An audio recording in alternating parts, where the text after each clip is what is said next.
show me yours. Where failure speaks volumes. Jason and Rick getting real, drop brutal business truths. No sugar coated, only raw lessons shared. Tuning out on your mistakes, show me yours. Hello and welcome to Show Me Yours. I am Rihanna Werner, your co-host, along with Jason. Hey everyone. And we are here again, yet again, every other week with another treat for you. But this one is extra special. This one, we have rebranded. We have merged into something amazing. And this is our very first podcast. Yay. Under our merger. Yeah. I'm so excited. Me too. And we couldn't have a better person to kick off who we are today and really like looking at where we've been and what we've done and where we're going. And as you guys know, we are all about small business. And so we thought we would take today's podcast and really look at small business from that higher level perspective. Over the past 6 months, we've really been diving into that entrepreneur's viewpoint and those failures and those mistakes and mountains to climb from that actual vantage point.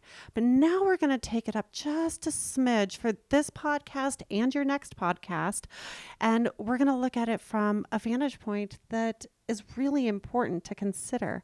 And that's overarching small business within our community and our support systems. And so with that said, bringing it back down, this is my core, my foundation. When I first founded HR Branches, the first place I went was to the SBDC. That's right. And I joined the Leading Edge course. And we wouldn't be here today without the SBDC. And we have right here Brandon Eldridge, who is the executive director of the Pikes Peak SBDC. And again, my core, my foundation, and I felt it was really important for us to talk about small businesses as a whole. But Brandon, you and I have gotten to know each other over the past 2.5 years because I am a consultant with the SBDC. You guys built me. Right. So, you know, they have my loyalty and my longevity and some free work out of me too. Sure. But, Brandon, you came into your role during a very interesting time because the SBDC was in a big transition. Yeah. So I want to jump into that. But first, why don't you tell everybody about the SBDC and what the heck you guys do? Wonderful. Thank you. And I think it is very poetic that I'm here with you today, and it feels a bit full circle for HR Branches and the work you're doing here. So I'm excited for the new chapter. I'm excited for the new rollout. I will be here for the party. I'm going to be your biggest supporter for the work you're going to do. So I know that it's going to very deeply align with the work we do at SBDC. So I'm rooting for you guys. I know you're going to do great work. So thank you. That means the world to me. So yeah, my name is Brandon. I've been the director there for 2.5 years. I'm a recovering banker. So I spent the pandemic doing a lot of, we called them PPP loans. So you guys are probably familiar with them. They were the payroll protection program. Yeah. And effectively it was giving folks a 2.5 months worth of payroll that helped them float so they didn't have to lay off people. And so it was a way for the federal government to kind of stop some of the bleeding with the unemployment offices and allowed some of the businesses to just recover a little bit because so many of them had to close their doors. And so while I was doing PPP loans at the SBDC, actually, I'll tell you a quick story. The EIDL loans, the EIDLs, came out first. Yeah. They had already been in existence. It's a disaster recovery loan that the SBA provides. And historically, SBDCs help administer those. So when there's a disaster in an area, and it's usually like a flood or a tornado or a fire or something that's like major disaster that the federal government will recognize. Well, the pandemic was a blanket for all businesses. Everyone was eligible for EIDL loans now. Yeah. And so at the bank, we had signed up to be on the task force that was going to help my predecessor and help administer those EIDL loans with her. Well, then about a week later, my business banker came to me and said, we're not going to do the EIDL loans. I'm like, why not? He's like, because we're going to be doing PPP loans. You're like, what's that? And so we had to learn this whole process. And obviously, there's a lot of iterations of that, a lot of just a new way of doing lending for banks. We had never taken 941 forms and, lent off of that. Oh, yeah. So we were lending off of a totally new document. And my office and my branch, so I ran the downtown branch for Vector Bank at that time. I did 269 PPP loans with my team. We actually set a record at Vector Bank. I have a little trophy to prove it. Do you really? I do, yes. Wow. That's epic. And so it showed me that I have an aptitude and a passion for our small business community. So when Aikta took the job at the SBA, she and I sat down and we had a long conversation about the transition plan there. And obviously I had to go through the process. I had to apply, I had to be selected, and luckily my merits carried through and I was able to get the job. And so I have the deep, deep honor of serving the SBDC at the Pikes Peak region. So it's a really awesome job that I have. It really is. It is. Give us like just that 30,000 foot view of like the Sure. services. What does the SBDC do? How does it support our community? So at the core of our work, it's about having a business plan so you can grow, scale, and get access to capital.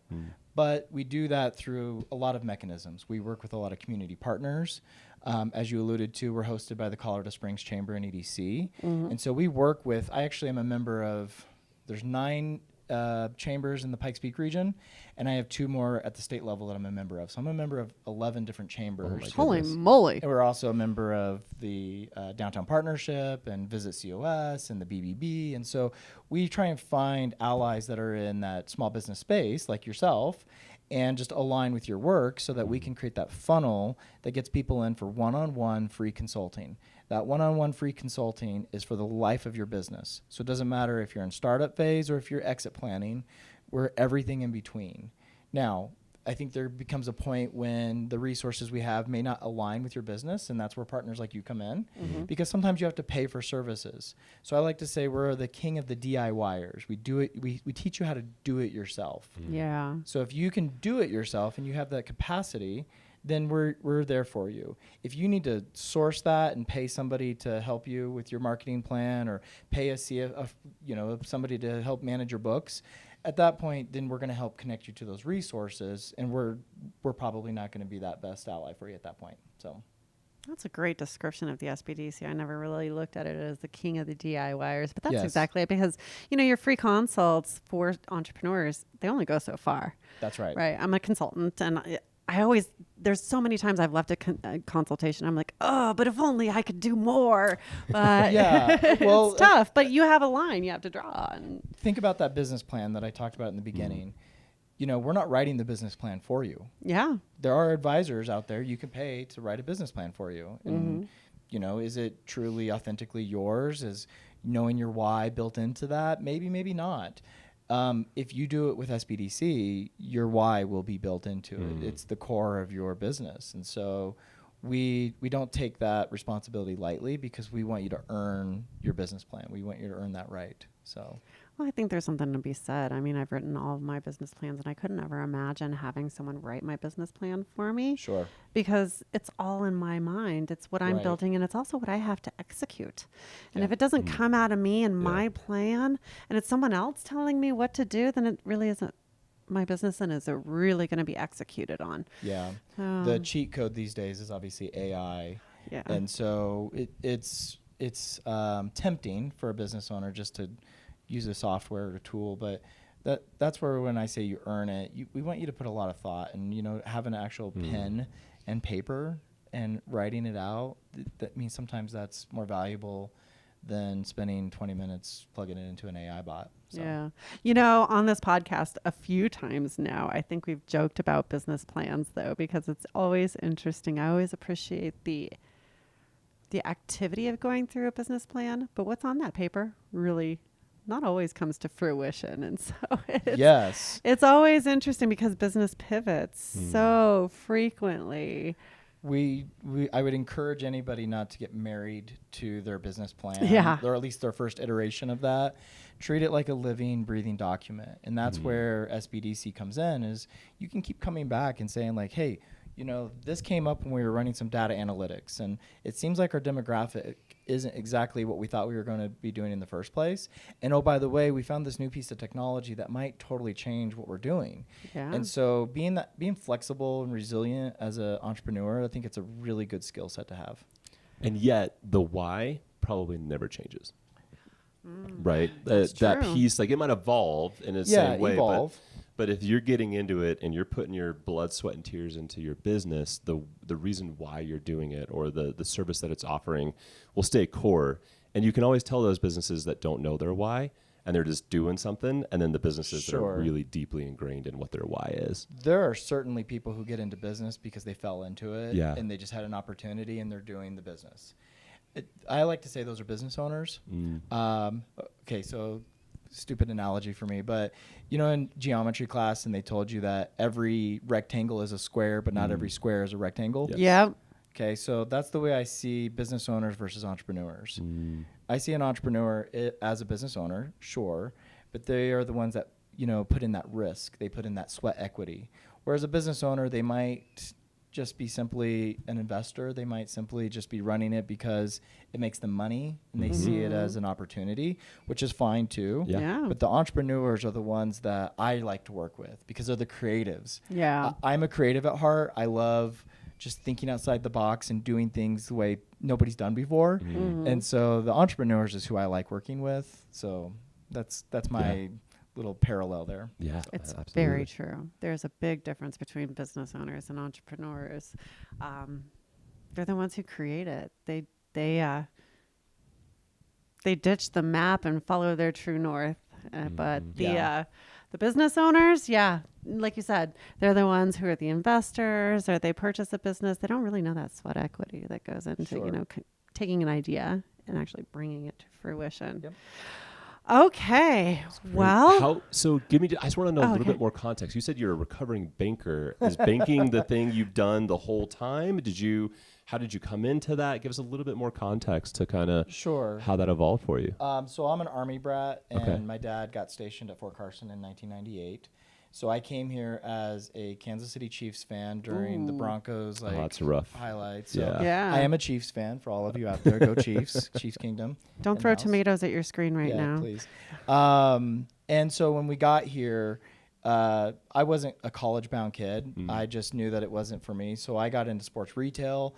I actually worked at the Citadel Mall for 10 years selling jerseys and harassing Bronco fans for a long time. That's dangerous. They harassed me more than the other way around because we were terrible for many, many years. Yeah, it was a rough time to be in that position. Yeah. It's a good time right now, though. I mean, I could have never, ever dreamed of this. But I got recruited to Chase Bank in 2010 by somebody that worked with me in the retail days. And I just really liked it. I worked for an entrepreneur at the time, so we had a sports shop in the Citadel, and you know, we were growing, but I felt like I needed to understand money better if I was going to be an entrepreneur myself. So I went into banking, and I thought it would be a short stint. I thought I would just learn how to do some loans and how money works, and I found that I had a real good aptitude for banking, and so I was a branch manager for 8.5 years at Chase Bank, went to Vector Bank for 4 years and spent the pandemic there. And so when I say recovering banker, you know, lending was not my passion. I don't necessarily love looking at P&Ls and balance sheets and analyzing cash flows and helping you understand your EBITDA and your, you know, your lendable ability. Like I know all the terms and I appreciate it, and the folks that really can get into the weeds. But my passion is about one-on-one relationships, building community. My why has always been around that. And the reason I shared that I was in the military, my dad was in the military, is because we came from a small town in Kansas. And when I got to Chase Bank, there was not a lot of volunteer opportunities happening in the Springs with the Chase Bank employees, but they were in Denver. They were going to Food Bank of the Rockies, and they were going to all these places. So I emailed them, and I said, I was there for 2 months, and I said, why aren't there any volunteer opportunities for us here? I came from this small town in Kansas, and the bank was always the center of the community. They sponsored the parades. They put on the charity drives. They did the backpack. You know, the bank was the community glue. Yeah. So I knew if I was going to be at a bank, I had to, you know, lean into that. So they said, well, there's just nobody taking that on. So I reached out to Care and Share Food Bank. They were pretty new at the time. And we set up our first opportunity for Chase employees to volunteer. And it got published in a national publication for Chase. And from there, I knew that this was going to be my thing at that bank. And so for 8.5 years, I did quarterly volunteer opportunities. We did unique stuff with Big Brothers Big Sisters, Habitat for Humanity, Karen Share. The list just goes on and on. We had so much fun just working with nonprofit leaders, finding opportunities for me to bring, anywhere from 8 to 12 volunteers to a service project. When I got to Vector Bank, that had to evolve because I didn't have as many banks around. There was 14 Chase branches. There was 2 Vector banks. So I had to lean into how can I support as an individual leader and contributor. So I started looking at board service. My mentor, Sean Gullickson, was on the board for D11 at the time, and he showed me what it meant to kind of be more of a mature community leader. So I got on a few nonprofit boards and started volunteering that way. Cool. And it just showed me a pathway to what I do now, which is SBDC and community work. Wow, so that's awesome. Cool, thank you. That's definitely some great context. Yep. That is. All right, let's turn it over to the bucket and see where this thing's going to go. I cannot wait. Okay. Yes. I've been watching your guys' podcast, and I've been seeing people pull from this thing, and I'm like, this better not be rigged. Not rigged, totally. Not rigged. Just Am I pulling from it? you Yes, are pulling. you are. All You're right. in control. All right, take the top one there. There you go. Okay. All right, question number 9. When have you felt completely overwhelmed or burnout as a leader? How did you pull yourself back, and what advice did you give small business owners facing similar? And what advice would you give small business owners facing the same challenges? I think burnout is a real thing for a lot of people. It is. So I live by a philosophy called the fish philosophy. So do you guys know the fishmongers in Seattle that throw the fish? Yeah. Oh yes, I've read the book. Yeah. I know Okay. Where you're Fish going. with an Yes. exclamation. Yes. So the fish philosophy has 4 core pillars to it. The first one is play. Work made fun gets done. And if you know me, you know I love to just have a good time. I like to enjoy the work that I'm doing. And so I take special joy out of little interactions and just, being aware of my surroundings. That's the next pillar, which is be present. Not be stressing about the future and the past, and just being in this moment with you guys right now. I like to say that that's one of the pillars that helps fight burnout, because if you are constantly thinking about the bills you have to pay and the kids you have to take care of and all of the things in your life that are just like creating trauma for you, you got to just pull yourself back in this moment and be present right now. What's in front of you? What's the task that you have to deal with? How am I going to take this? And I like to say, how do you eat an elephant? One bite at a time. There it is. Yep. So that's for me, my philosophy on that. And then just to round it out, the other 2 is make somebody's day. So every day, do something that's kind for somebody else. Frank Sinclair has the Be Encouraged group. Yeah. This leans into that idea that when you do good things for other people, it actually helps create gratitude for yourself in your own personal life. Yeah. So make somebody's day. And then the last one, which you can beat me till I'm blue, I will never deviate from this. Attitude is a choice. Every day, you might have a lot of things happening in your life, but how you show up to your work, how you show up for your peers, how you show up for your family, that's a choice. And it's not an easy choice. Sometimes you're feeling in your feels and you want to just lash out, but it's still a choice. And I also like to say an attitude is contagious. So if I come in and I complain about the cop that pulled me over that day, everyone else wants to relate and be like, oh, I can't believe. But if I come in and I say, I got pulled over today, but the cop was so kind to me. And then you're like, oh, yeah, well, I actually had a kind interaction from an officer. So you see, it creates this influence for other people in your life. So the fish philosophy is my 4 cores. The pandemic was tough on everybody, clearly. Luckily, I didn't lose anybody personal in my life, but it was tough because I was working 14, 15-hour days doing PPP loans when my peers, my friends were catching up on their reading and spending more time with their family and their kids. And that was a tough time for me because doing 269 PPP loans, I wear it now as a badge, but at that time it was very tough. So I had to remind myself of some of those pillars. So. I can relate. The hardest I've ever worked in my life, Brian and I, was during the pandemic. A lot of peers, a lot of friends, they were able to take time away, take a step back, reevaluate their lives, where Brian and I were just like in the thick of it, watching, Yes. everything from reading bills, watching the news nonstop, interpreting information, making recommendations on the EIDL, the Sure. PPP. How does that impact someone's financial position, their employment position? How do you help layoffs? What's the difference between a layoff and a furlough? I mean, it went on and on and on. But with leadership, though, I'd love to dive into this question a little bit deeper with you. It says, when have you felt completely overwhelmed or burnt out as a leader? Have you had one of those moments where it's like it kind of just overtakes you, though? Sure. And so, like the fish philosophy may be forgotten and you just feel a little much? Yeah, I mean, listen, we all have times in life where you feel a little beat down. I've certainly had those moments. I always think the pandemic is one of those turning points in my life. But Was it? the reality is being the director at the SBDC is the hardest job I've ever had. It's also the most rewarding job I've ever had. So I do work very hard now, and there are times that I have to remind myself of what we're doing and why we do it. Lauren, who's my associate director, she likes to say, we're not EMTs. We're not literally saving lives and performing, CPR. Yes. But what we do is impactful and it's meaningful to a lot of people. And, last year our office served almost 700 businesses. And over the past 2.5 years, I've had times where the weight of that is very hard because I'm managing a lot of different competing priorities. We have my team, we have our advisors that we're working with, and always evaluating, am I doing the right thing? I've challenged myself many times over the past 2.5 years. So, question. What I find, and from my vantage point, is that oftentimes one of the most challenging times of a leader's career is stepping into a new position and taking over an existing team. How was that transition for you as an experienced leader, walking into an established team at the SBDC and trying to establish, you got to get your feet beneath you, understand the organization, processes, procedures, operations, financials. And then you've got this team sitting there and they're like, okay, who's this new leader? Like, what do we do here? Yeah. How does that work? How did that go for you? it was unique for sure. Yeah. I had taken 4 different branches at Chase Bank. So over my 8.5 years, I had transitioned several times.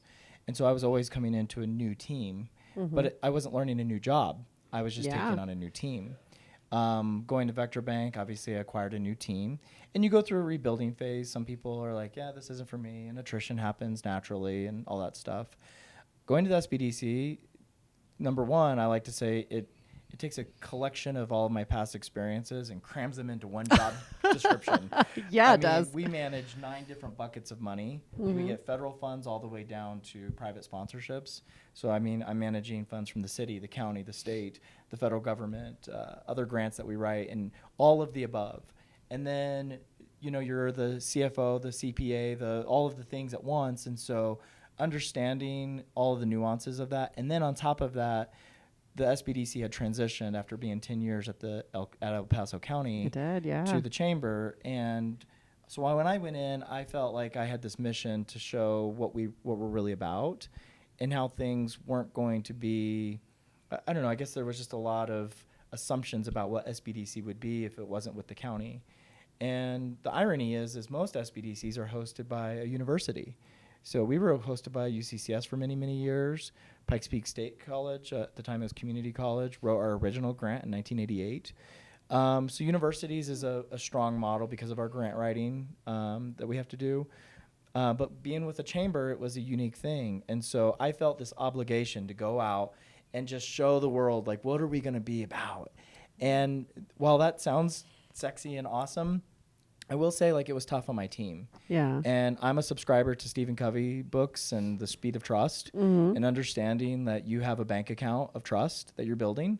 And I spent a lot of my capital in the beginning trying to be in the community for various reasons, but just trying to make sure that the reputation of SBDC was intact. And I feel like we succeeded in that. But since then, over the past maybe year and a half, I've turned that back. The Eye of Sauron has gone back to the team. And I felt like it was it was something I neglected in the beginning, and it was hard for me to balance all of that. That's hard So to balance. That's really it hard was, to yeah. balance. Plus, we have 45 advisors on our team. You do. And Yeah. even though you're all contractors and you don't report to me, you're looking to me for that vision and that guidance and updates and what's happening and Yeah. are things changing, or what I hear out there, is it really that? And the reality is we have a really awesome host that's very supportive of us and allows us to live as an SBDC. That's great. That's great. And I got to say, I got to give it up to your team. Your team over there, I mean, Lauren, Shala, and the rest, they are just phenomenal. So Shala's just celebrated 5 years with the SBDC. Mm-hmm. She's our consultant coordinator. So if you wanted to meet with advisor, she's Yeah. your gatekeeper. She's gonna, make sure that you get with the right person, make sure that you're ready for that kind of advice. And she makes sure I get all my notes in, And too. your notes, yes. I mean, that's how we get our funding, right? It's through impact. Yeah. And we don't get impact if you don't tell us what it was. So yes. Yeah. So she's fantastic. This year we're on track to serve over 700 businesses with at least 3 hours of work, and that's a Wow. tribute to the work she does. Last year we promoted Lauren to associate director, Mm-hmm. and while that still includes a lot of programmatic stuff, I mean, we did 106 workshops last year, and Lauren facilitated almost all of them. She's a powerhouse. She really rocks, is. and I really need her kind of checks and balances. We're oil and water, man. Like, I have these grandiose ideas, and I'm ready to just blitz without really a lot of information. And she's the one that tells me, like, okay, stop. Slow down. Can Let's look we at do this. that? Let's evaluate. So she balances me in that way. And then Donnie, who we added after I've been there, and she's our finance manager. And it's a dynamic finance role. It's not a regular accounting role. We technically don't even have a DBA on file. We are the Colorado Springs Chamber and EDC. However, Oh. we have our own books and we have our own processes and we manage our own grants. And so the nuances of managing that many grants and that many different sources of money, it's very, very unique. And so Donnie is taking it like a champ, and she is amazing. That's so, great. Yeah, I have a great team. That's great. So then let's take that down to the second part of the question of then how do you support small business owners when they're feeling the overwhelm? Hopefully they're not feeling burnout at the start of the process. Like if you're burnt out in the first 6 months of launching your business, like it's probably a different question we need to ask. But overwhelm, right? A lot of things are happening when you're first starting a business. So what advice or what have you seen as a way to really support those entrepreneurs and business owners? I'm so glad you asked this question. So we do have a new initiative at the Pikes Peak SBDC, and I'll get to that in a second. Yeah. Specifically, people will come to us because they have a pain point in their business. I'm not getting enough sales, and I need a marketing strategy. I need to know who to target and how do I get more clients. Or my taxes are coming up and I have no clue what I'm doing. Give me some advice. And again, we're teaching you how to do it. We're not doing it for you. But that's when people come to us, when they really start feeling that stress. Nobody comes to celebrate their wins, Well, if right? you feel like you've got this, Yeah. this is a thing, like, I got this. Right. Yeah. Whether that's ego or whether you actually do got it or whether you just want to figure it out on your own, that I got this attitude doesn't bring people to the SBDC. It's the, oh my gosh, I need help now. Yep. And I can't pay for it, so where do I go? And that's where they find us.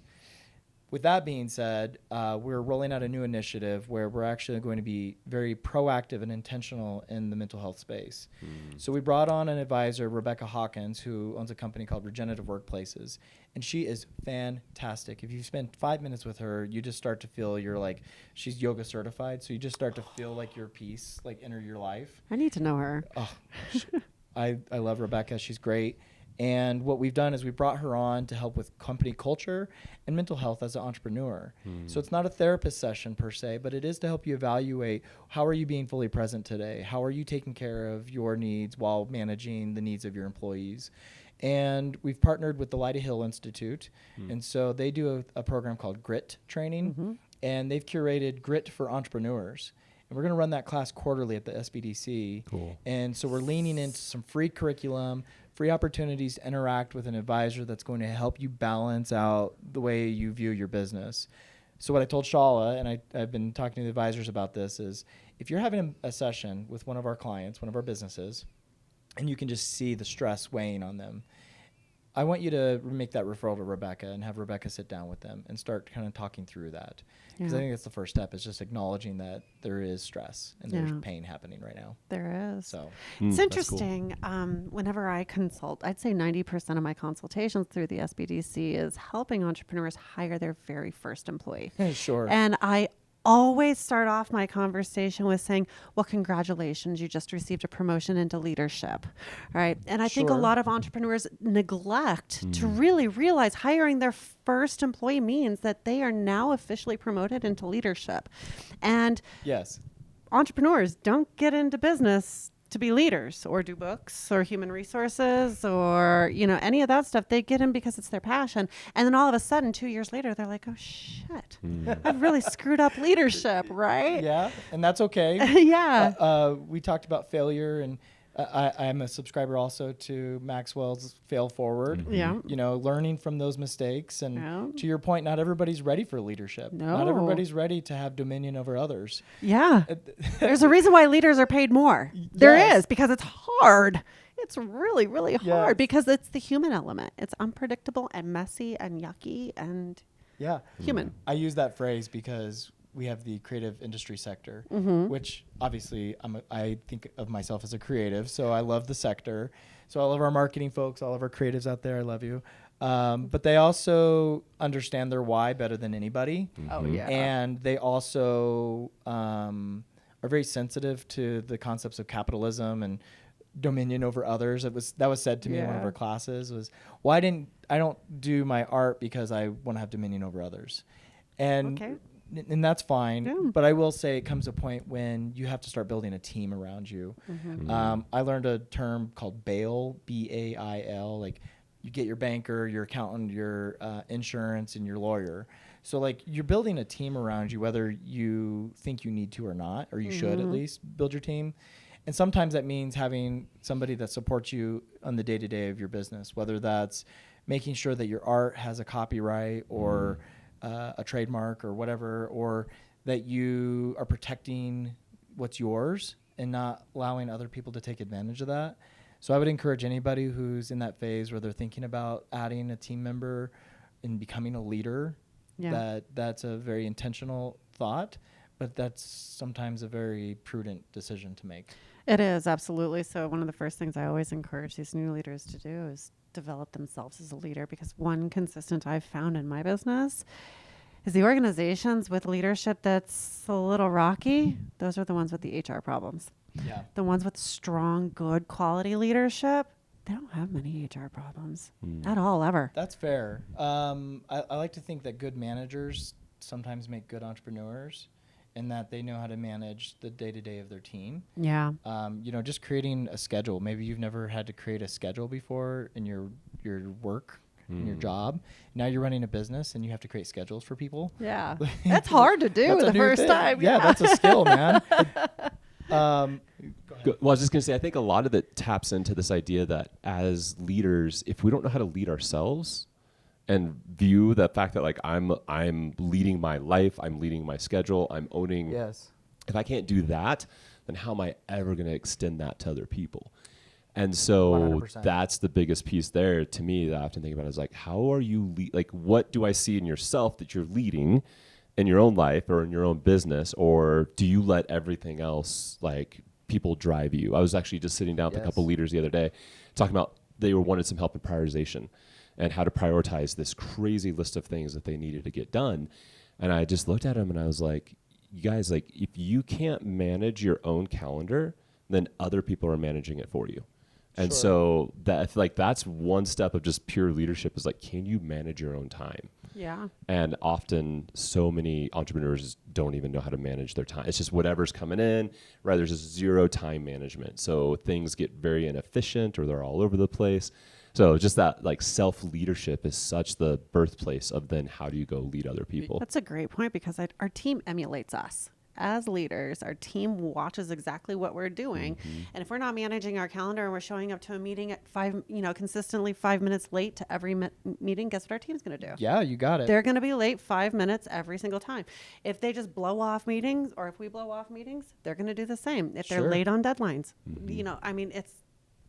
That's a great point, Jason. Absolutely. Have you seen Remember the Titans? Oh yeah. Oh yeah. There's a phrase in there that I adopted, which is attitude reflects leadership. Mm-hmm. And so Bam. I was a student of leadership long before I was a student of entrepreneurship. Yeah. So I've studied these fail forwards, these fish philosophies, these 7 habits ideas for a long time. And I'm a subscriber to Myers-Briggs or Culture Index or DISC or whatever, sort of personality assessment that you want to do. Do it, man. If you can get your hands on it and it's cheap, it's affordable, if it's free, if it's credible, whatever, I don't care. You need to know yourself and you need to know your team if you're going to be a True. strong leader. There's a lot of community programs that we have, Leadership Pikes Peak. I was the past board president for that. Yeah. And depending on I'm a when you're graduate. Best Yay, class ever. best class ever. I'm an applicant, so we'll see. Jason's going through the Yeah. interview process right Yeah, now. yeah, Yeah. let's go. Yeah. And it's over at UCCS now, which we love that partnership with them. Mayor's Fellowship, Neighborhood University through Kono, or Hey Neighbor now. Yeah.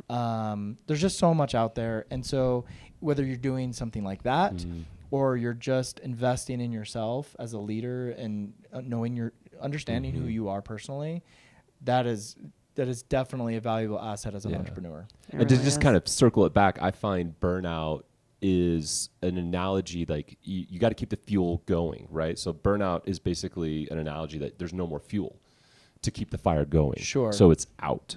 And as a leader, if you don't know how to fuel yourself, if you don't know how to keep the fire going, I like that. you're going to end up in burnout. And often the reason why you stop fueling the fire is because something is blocking you. You've said yes to something, you've committed to something Sure. that no longer is this thing that's fueling you up. And you have to balance that, because in leadership, you have to do a lot of stuff you don't like. Right. true. So like for me and my family, one of the jokes that I have is like the dishes are just always there. Right. 4 kids and just like there's Yes. always dishes. And I've kind of taken on the role of like I do them. Now there's roles where all the family helps unload the dishwasher. But when it comes to like cleaning the kitchen, it's like my practice, my spiritual practice is what I joke about, is like doing Sure. the dishes. Sure. Because if I can do that one very mundane practice and find a way to fuel myself up with it, then all of a sudden it protects the burnout and other areas, right? So just finding the ways to resource yourself. And as a leader, part of it's just, again, like as you said, if I don't know who I am or I don't know how I work, then I'm not going to know how to properly resource myself. I love the way you just said that, and I'm going to go back and listen Yeah. to this podcast and like take some notes on that. The way you described burnout and like literally you're out of fuel. That's a value. That's a nugget right there. For Brandon, me. you should have heard this guy the day after, a couple days after he came up with this analogy. You were sitting around the fire with your family. yeah. Remember, and you came in on a Monday and you're like, I've got this. I've got this whole burnout Yeah. leadership thing figured You out. had an epiphany. He did. Exactly. Staring It at a was, fire. Yeah. It was magical. You could just see like the twinkle in his eyes and that light bulb go off. And I'm like, damn, that was really good. Let's write a book. I love it. Yeah. Yeah. No, very insightful. I think self-awareness is when you were talking though, I think what I was really thinking about was discipline. Yeah. Doing dishes is a discipline. It is.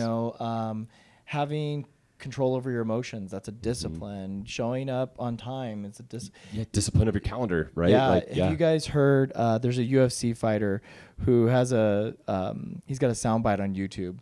I think you'll probably appreciate this one. And he's like, you've got to learn to love discipline.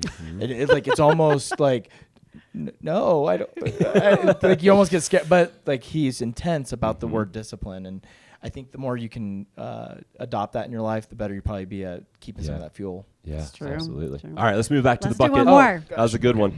All right, I'm going to dig this time. Okay. This one says, tell us about a project that you've poured your heart and soul into that ultimately failed to launch or gain traction. What was the most painful yet important takeaway? I am going to go back to the pandemic. Yeah. So Okay. There were revolving loans that were going out to the community. And at the time, I was working with the Women's Chamber, so the SCWCC. I was actually on their board for their foundation. And that foundation board was designed to help non-traditional women go back to college. So we would raise funds for scholarships, and we were trying to just find unique ways to engage that community. And we worked with UCCS. They have a endowment fund over there. Anyways, I wrote a grant during the pandemic for that nonprofit, and it was to build a accelerator for women trying to go back into the workforce that had been impacted by COVID. And I will say it did launch, and we did have a successful first cohort. I was managing a bank at the time. I was putting 30 hours a week into this program. We didn't have Holy a paid moly. staff person to do it. Yeah. I was putting in a lot of sweat equity for that program. My vice president at the time, Bree Shalito at Ant Bank. Hi, Ant. Hi, Bree. She was so supportive and helpful during that whole process.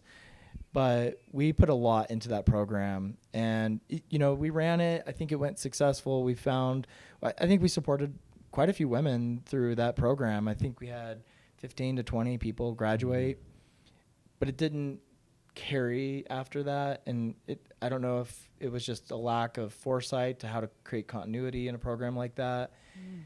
I mean, we literally built it from the ground up. And it was so hard. And when I was done with it, I gave the whole file and the whole thing to the next person. And I was like, this is yours. If you want to do anything with it, great. If you don't, I can't help anymore. I hit burnout phase on that, truly, because I put so much time and effort into it. And I couldn't do it anymore. So it was tough. Wow. Looking back at that initiative, what would you have done differently? Number one, I would have asked for more help. I think I was trying to take on more myself than I should have. I do have that ego, that pride to say, like, I got this. So I find that I do that a lot in my own life. So I would have asked for more help for sure. And then just having a little bit more foresight of, like, how do you create a continuity in a program like that? Because it was almost purely based off of that funding and that specific need. And so I wish I had a little bit more vision about it, but I certainly would have asked for more help. How would you have changed that vision? What would have made it more sustainable? I don't know. Don't know? Yeah, maybe just thinking about, like, the bigger picture of who it was impacting. The why that we talk about a lot is probably needed to be more of a centerpiece to that. Yeah. So maybe I was more of a business owner than an entrepreneur at that time. I don't know. Interesting. So Interesting. yeah. I'm curious in the context again of working with so many small businesses and entrepreneurs, your perspective when it comes to failure, and something not working, how do you guide somebody through that? And just in all of your other learnings and perspectives of leadership, like, what's your philosophy on failure? I guess it's kind of a very broad question, but, like, when you think about failure, what is it? How do you think about it? Well, I'm a 42-year-old male sitting here in America. I failed a lot. I mean, I really have. I've made a lot of mistakes, and it's easy to cry in your soup and be sad about stuff. And I think that's just creating a resilient mindset that you're going to make mistakes. You're going to, I have a saying, once crazy comes out, you can't suck it back in. So you're going to say stuff that you regret. You're going to do things that you wish you hadn't. And you know what? You just need to get over it, man. You really do. You just need to get over it. Now, learning from that, get over it, but learn from it, and try and be a better person. In my faith life, I read this book, and he would always say that you're striving to be the best possible version of yourself as you can be. And I tweaked that a little bit because for me, when I achieved something I trained for a 5K, and I was like, the day came, I did the 5K, and then I didn't run for like 3 months after. Isn't that how it goes? So I'm one of those people that, like, if I achieve my mission, then I'm on to the next thing and I'm done. So I tweaked it a little bit, and I said, I'm just trying to be a better person today than I was yesterday. And if you can just make like little small adjustments, like building a mountain one layer of paint at a time, right? Like, I love that. Can you build a mountain one layer of paint at a time? I get that from Joe Rogan. I listen to a lot of Rogan. I'm a podcast junkie, by the way, guys. Okay. So I love being on podcasts. But yeah, he talks about that, where it's just every day you're just trying to make small changes that are going to make you a better person. And now that I'm in my 40s, I look back and I feel like I look back with a lens of maturity and understanding better than I ever did in my life, which is awesome. But I also need to make sure I don't lose that spirit of trying to learn and grow as a person still. You know, looking at your job, I don't envy you. In full disclosure. And the reason why I don't, I think from the outside looking in, one of the hardest parts of your job is gotta be helping these small business owners try and create something, grow it, and it either doesn't get off the ground or they invest a whole bunch of money and it tanks and it closes. And I mean the stats on small businesses, success rate within their five years isn't like 90% of them shut down in their first 5 years. Yeah, and I think the stat I go back to is 50% of businesses close without an exit plan. Yeah. In the first 5 years, it's a staggering number, and then the next 5 years after that, it dwindles down to like maybe the top 20% of businesses actually hit the 10-year mark. Yeah. We did it. Oh, thank God. Yes. Yes. We're 20%ers. Well, this actually brings up a good point, and thank you for saying so. I have a sticky note on my screen that's always there. It says, I may make it look easy, but it doesn't mean it's not heavy. Yeah, you got a heavy job. It's a heavy job. And, when I see businesses close, I have an advisor, Josh Green, who we talk a lot about this. And he's like, man, I drive past a business that closed and it breaks my heart. Same because here. if they had just gone to the SBDC, could they have stopped that from happening? Mm-hmm. With that being said, I think a lot of people get into business because they see it as an opportunity to make money, and then they treat it like a job. Yeah. I'm writing about this right now because I think that the more people, entrepreneurs rather, that treat their business like a job instead of creating a business around it, that can be dangerous for the longevity of a business. And maybe that's okay. Right. I don't want to close shame any business because sometimes you close because you merged with another business, or maybe you started that business 3 years ago and it was solving a problem for you in your life then. Yeah. And now you've been able to transfer those skills into either a new business or a new job or a new career path. It's not always a bad thing to have a business close. Yeah. I don't think it's ever bad to fail, whether it's a closed business and most true entrepreneurs have had many failed businesses, right? Sure. That's why you become a serial entrepreneur. Exactly. Like HR Branches was not my first business. It was not my first rodeo, but you learn and build from all of that. But I agree, driving around town, seeing especially the closings of the restaurants lately and stuff, my heart just crumbles. And every single story is very different from the others, but it's just hard. It's heavy. Well, Colorado actually had a record year, and we continue to have amazing numbers in terms of opened businesses. So the Colorado Secretary of State tracks how many businesses are open. We continue to be very strong as a state. But with that being said, that doesn't mean that there aren't a lot of pain points. I think if you go back to 2019 and check what the rental rates are downtown, it's probably 300% more than what it was. Oh, if you heck don't own your building, it's more expensive.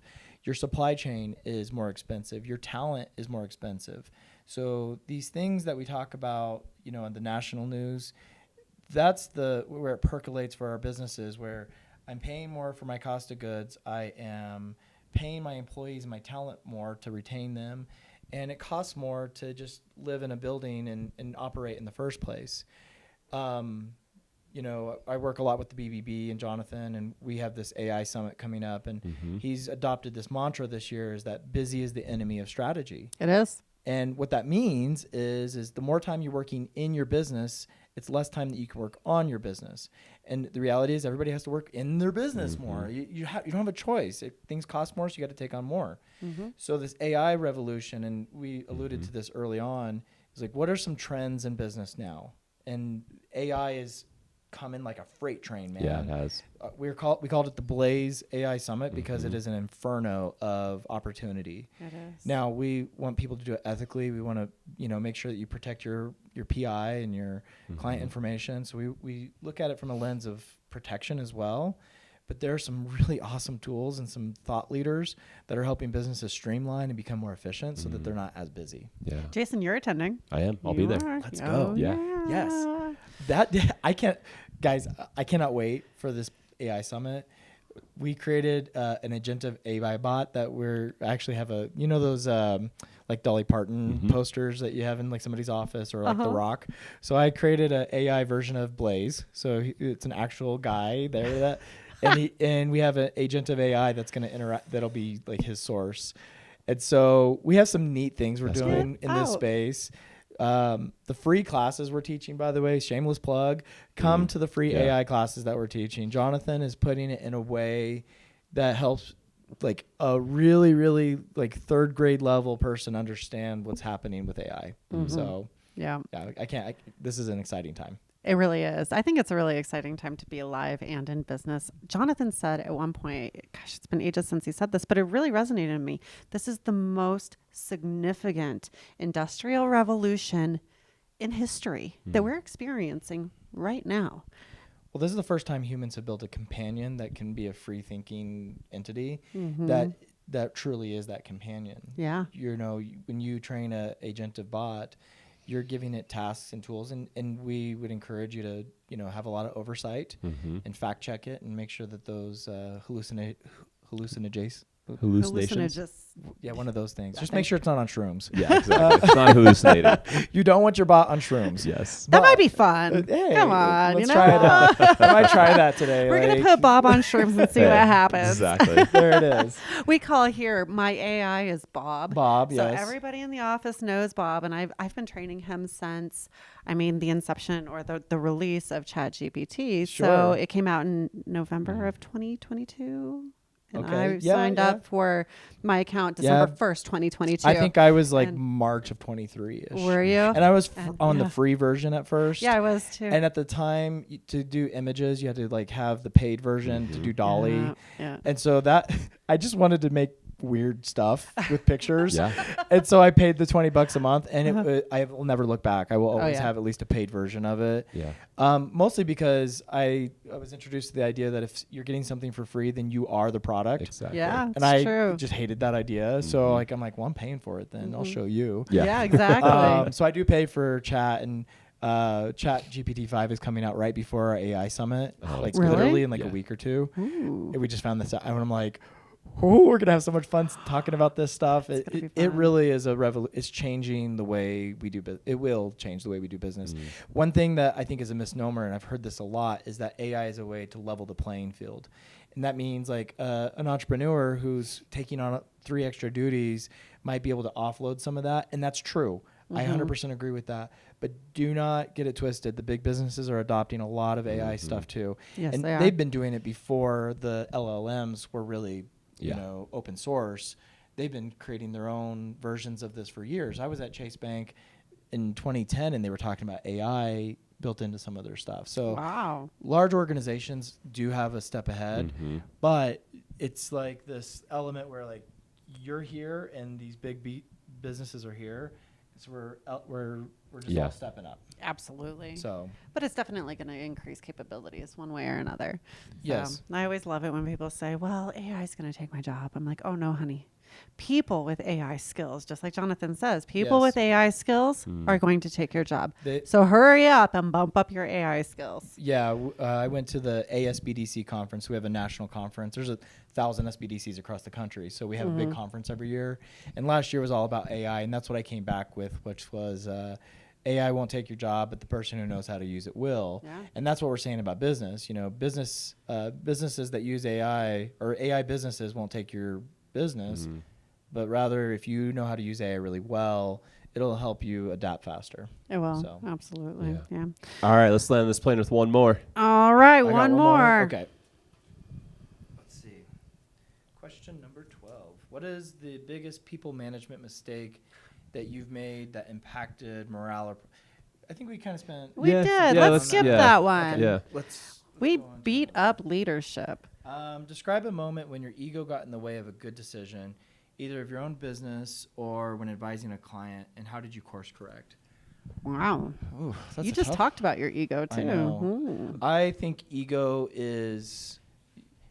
There's 2 things about ego. Number one, you got to have one. If you're going to be an entrepreneur, you better have an ego, because you're basically telling the world that you have a solution that only you can solve. Yeah.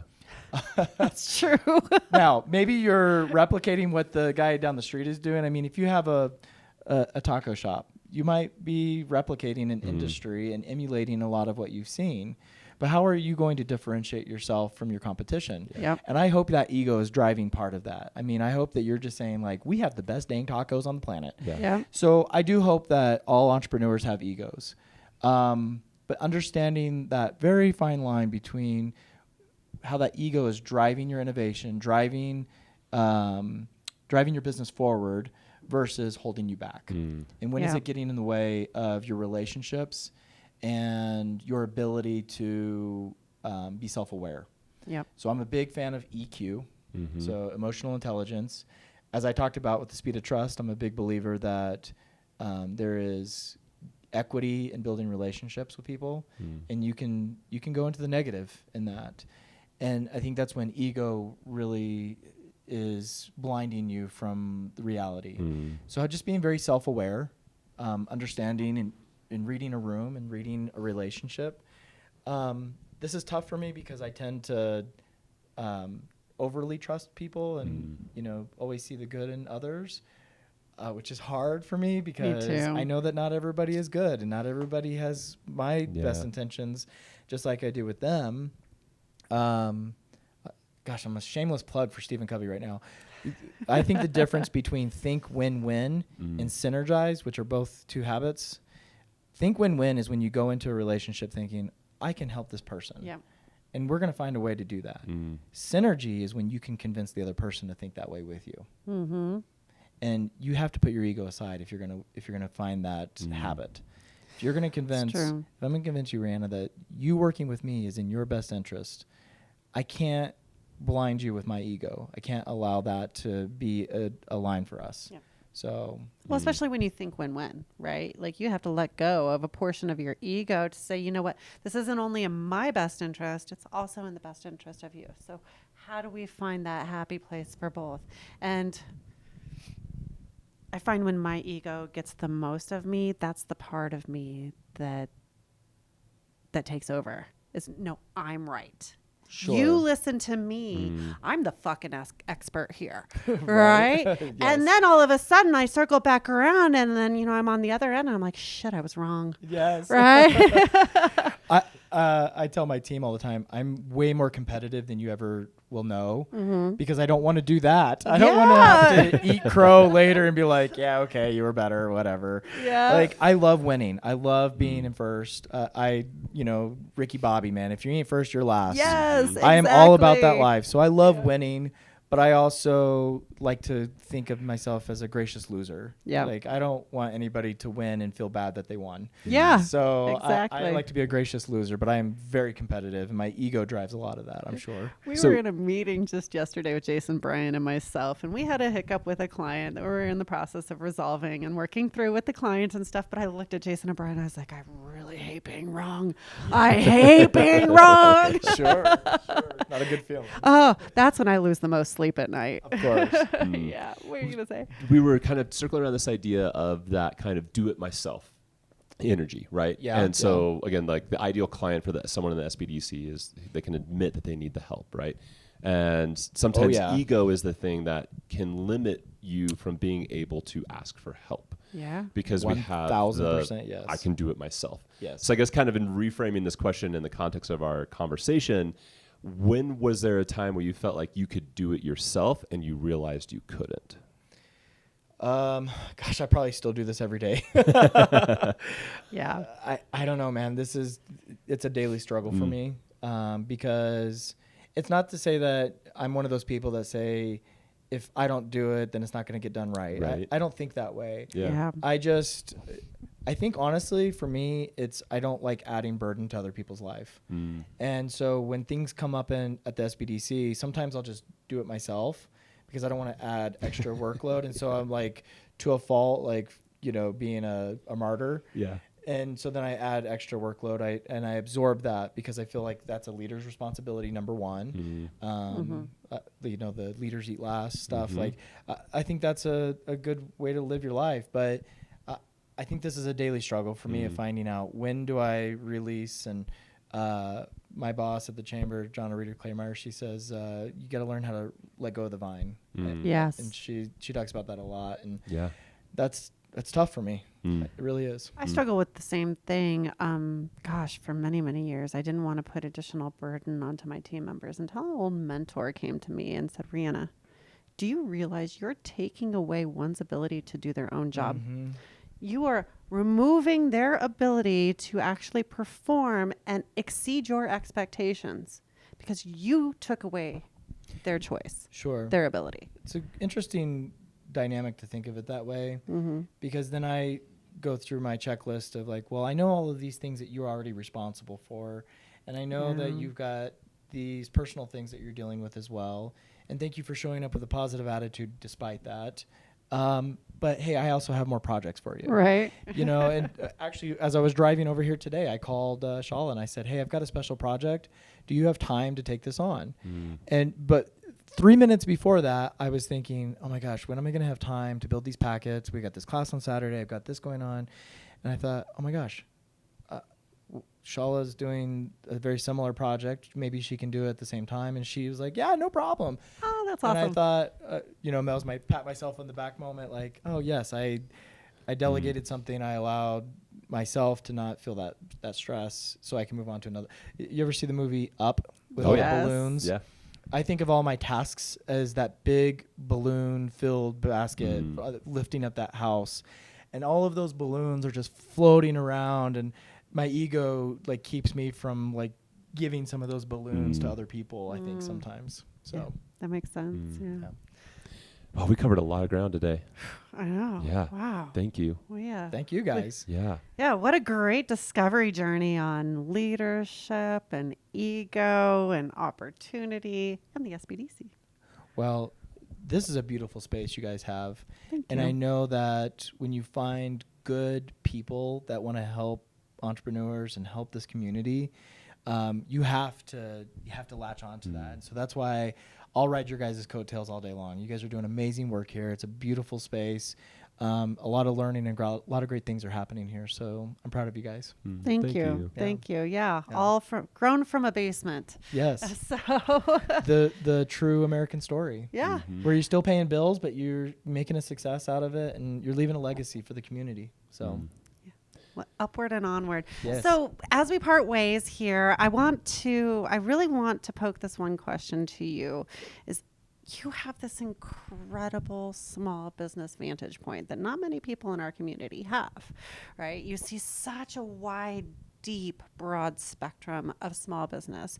And so I'd love for you just to talk with our viewers and just for a couple moments on what's the first thing that they should know as an entrepreneur from your vantage point, whether they're just considering starting up or if they're seasoned with 50 employees? What's the one thing that every entrepreneur needs to know and keep in their heart? so many things, but I go back to our community being a really, really robust ecosystem. The city of Colorado Springs, Woodland Park, Tri-Lakes, it doesn't matter. If you're in the Pikes Peak region, our municipalities are supporting our businesses, truly. They're not trying to be a barrier for you to grow and scale. And then beyond that, we have so many business resource partners out there. And it's very collaborative. We have a very collaborative community. And I actually have a personal dream and vision that the Pikes Peak region is the best place in the country to own, start, and scale a business. So everything I do is in the spirit of collaboration.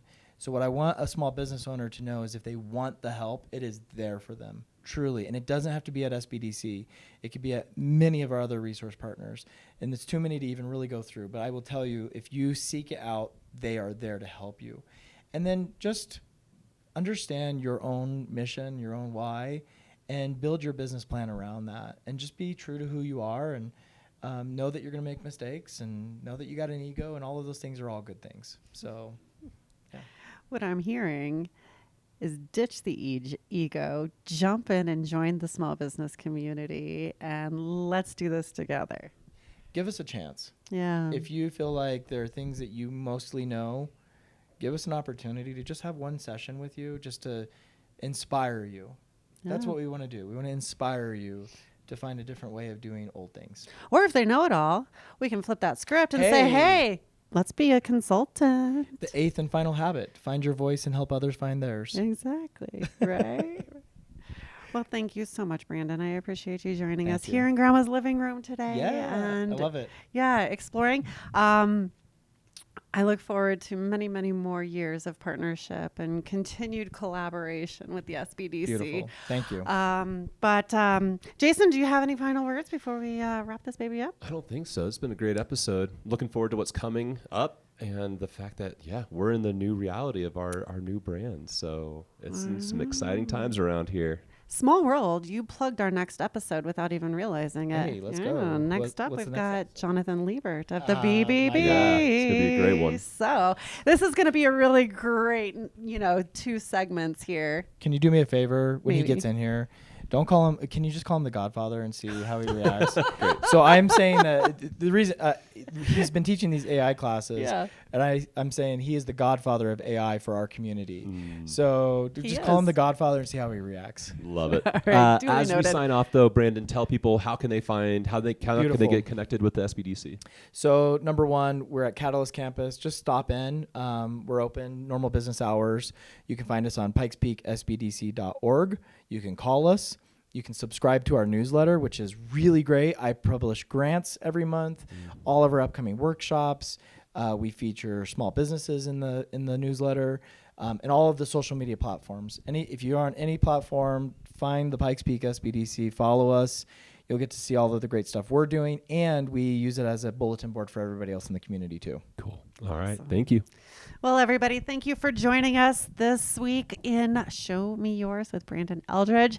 Not next week, the following week, because we're bi-weekly, you will get to hear from the Godfather himself, Jonathan Liebert of the BBB.